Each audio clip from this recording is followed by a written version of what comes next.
Hey everybody, Dean Kulawira, IT recruiter at SRA Staffing, doing my Friday end of week job search video. Thanks so much for watching and tuning in. Hope everybody had a great productive week in your job search, especially if you're in job search mode. I put out a lot of tips and advice and articles. I try to do more videos this week, so hopefully that's helping out. Those of you who have been watching, reading, liking, sharing, commenting, I really appreciate all that interaction. So just a quick tip for, well actually before I get to my Friday tip, just a reminder, I released an article on Sunday night last week. I'm going to post a link in the comments if you haven't read it already. It's called How to Set the Stage for Getting the Job at the Interview. So these are some questions you can ask to set the stage at the interview, where you get to a point where you can actually ask for the job and close the hiring manager or the recruiter or whoever it is on moving you to the next step or getting the job, right? So I'm posting that link in the comments. Make sure you read it, like it, comment on it, and let me know what your thoughts are and what your feedback is. Especially if you're gonna try it out and you have tried it out and you've seen some success with it or experienced some success with it, definitely let me know. So today's tip. I did a post a couple of days back, one of my status update posts or whatever, and what I said on that was, well, actually, I should have, hold on, let me just get that quote out here for you. Just give me a second, bear with me here. So what I wrote down was, if you don't believe you should be the number one choice for a job opportunity at an employer, you'll have a hard time convincing anyone else. Be sold on you first and foremost. And then I give you a quote from Grant Cardone. The first sale you need to make is the one to yourself. So just to kind of expand on that a little bit and something for you guys to think about. Now, this isn't some motivational mumbo jumbo. You know that I'm not really big into the whole motivation and, hey, Dean's gonna pump you up today. I'm not too big on that thing. What I like to do is provide you, all of you watching, with practical tips, advice, and things you can try out on your job search, right? Now, what I mean by this quote is, you need to be sold on, that you're the person for the role. Now, this doesn't mean just standing in front of the mirror and telling yourself, I'm the one, I'm the one, I'm the one, I'm the one, I'm the one. That's not gonna work out. Although it can in a way, but let me add to that first. What I want you to do is sit down and write a list of actual reasons why you're the person for the role, and it should be based not only on your characteristics as a person, but I mean actual skill sets. If you're for example, if you're a developer and the role is and you're applying for a Java developer role, I want you to write down all the tools, languages, technologies, scripts, frameworks, all of that stuff. I want you to write it down as a list on a piece of paper, as to and compare it to the requirements for the role. So maybe there's a job description for the role, they have certain requirements. I want you to write down all the points and the tools and all of that stuff that makes you a perfect fit for the role. Okay, so I want you to write all that down, because all those are the logical reasons, right? All those are the logical reasons, all the reasons why you would be a perfect fit for the role.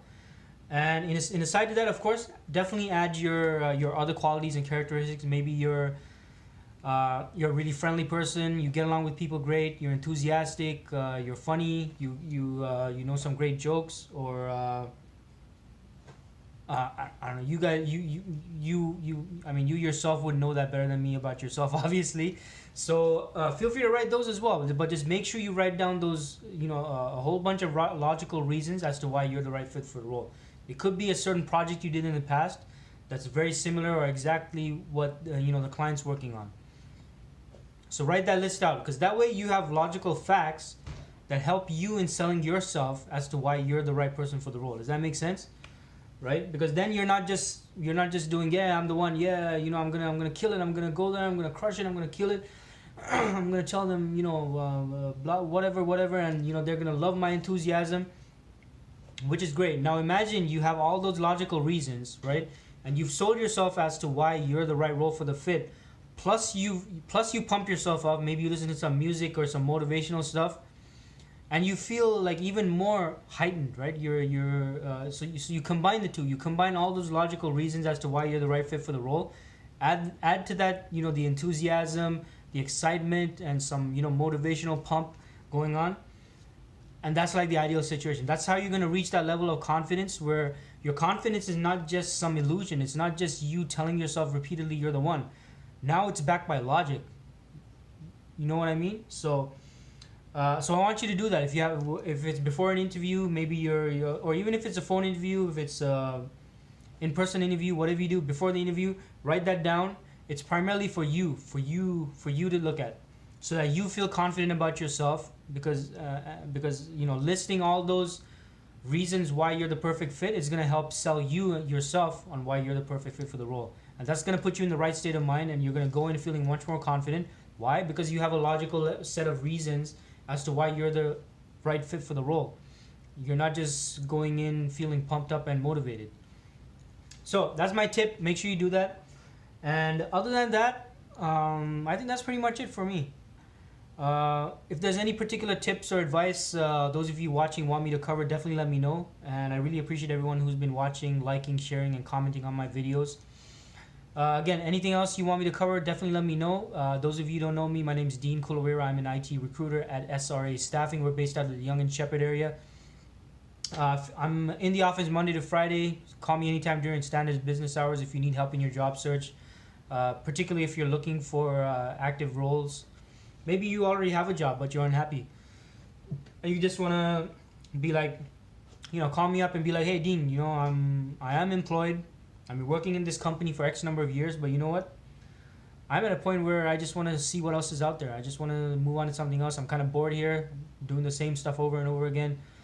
So even if you're in that kind of a situation, give me a call. We can definitely talk. Even if you're not in that situation, even if you're happily employed and you just want to call and introduce yourself and say, hey, Dean, let's keep in touch, you're most welcome to do that. So just give me a call, 416-296-1772, extension 2036. That's Monday to Friday during business hours, 416-296-1772, extension 2036. Other than that, so hot roles I'm working on definitely have a lot of software development roles. So .NET developers, Java developers, and we're anticipating some Salesforce development roles. Now the Salesforce development roles, are clients willing to consider anyone so they have several roles, right? And they're looking to consider anyone from the junior, intermediate, or senior level. So it's a great opportunity. If you're a junior person, you should have, however, at least 1 to 2 years of experience, right? I might not be able to help you if you're a fresh new grad, but if you have 1 to 2 years experience as a Salesforce developer, definitely will do my best to help you and get you in front of this client. And I posted about this a short while earlier on LinkedIn. This is a client I made previous placements with. It's a great company. The interview process is very straightforward.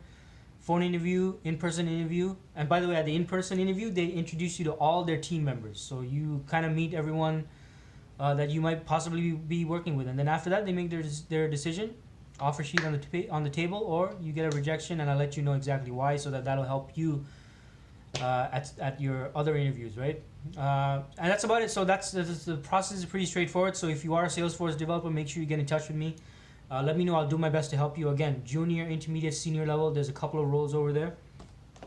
Other than that, Java developer roles, .NET developer roles, they're pretty much primarily full-time permanent roles. But even if you're a contractor, definitely get in touch. We do get a lot of software development roles, so I should be able to help you at some point in the future. Also have a Java software solutions architect. So this person even though it's an architect, like the title is architect, the role is 80% actual hands-on development and coding, right? 20% of the role is actual architect type of responsibilities, as well as mentoring other people on the team. So you'll be working on a team of 7 developers. So you'll be helping to mentor and you'll be doing some hands-on coding with those people as well. So 80% coding. So they're looking for an architect that's very hands-on. So let me know. They're actively interviewing. They're looking for people. So for that architect role, they're looking for someone from a software development background who's progressed into more of an architect type of a fit. And the technologies they're looking for, definitely someone strong with AWS, right? And aside from that, Node.js and Angular. So that's what they're looking for in terms of skill set. Anyway, that's it. Thank you so much for watching. I'm going to let you guys go and enjoy your weekend. Hope you have a fantastic weekend. Look, if you're in job search mode, if you're feeling down, you haven't been getting much progress or interviews, or it's just not going well, do not stay idle this weekend. You're not gonna feel good on Monday, trust me. So do something productive. It doesn't, maybe even if it's not job search stuff, mow the lawn or climb a tree or do something. Like don't stay idle. Don't sit home and watch Netflix. Get out there, go out into the sunshine, get some vitamin D, put some sunscreen on, right, just in case, and get some fresh air in. Go out, stay positive, do something productive. Production always beats motivation. Remember that. So I hope everybody has a great weekend. I will see you early next week, and I'll keep the information coming, the data coming that'll help all of you in your job search. Again, anything you want me to cover in particular, let me know. I'll do my best to help you. And I'm going to shut up now and let you go, let all of you go and enjoy your weekend. Thanks so much. Have a great weekend.